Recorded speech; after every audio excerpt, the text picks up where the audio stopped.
Ils sont plusieurs millions à errer dans l'espace. Les astéroïdes sont les vestiges de la formation des planètes. À ce jour, les scientifiques en ont identifié 25 000 qui pourraient croiser un jour la route de la Terre. Parmi eux, 2200 représentent un danger potentiel pour notre planète. L'impact d'un astéroïde de plus de 140 mètres, par exemple, dégagerait une énergie supérieure à 8000 fois celle de la bombe d'Hiroshima et pourrait dévaster une ville, une région, voire un pays. Il y a 8 ans, en Sibérie, l'onde de choc provoquée par un astéroïde de 18 mètres seulement avait blessé 1600 personnes et causé 25 millions d'euros de dégâts. Pour les agences spatiales du monde entier, apprendre à dévier un astéroïde dangereux est donc devenu une priorité. Pour cela, la NASA s'apprête à lancer une sonde baptisée DART.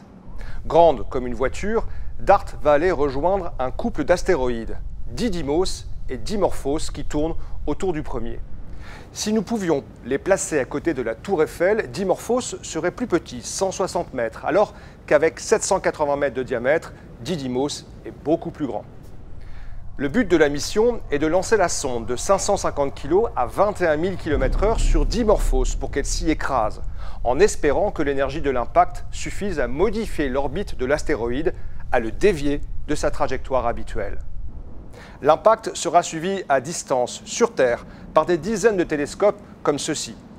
L'amplitude de la déviation, l'analyse du cratère et des poussières éjectées donneront de précieuses informations aux scientifiques. Une sonde européenne doit également se rendre sur place. Tout cela permettra d'élaborer des techniques pour dévier un astéroïde menaçant, à condition de l'avoir détecté quelques années avant l'impact.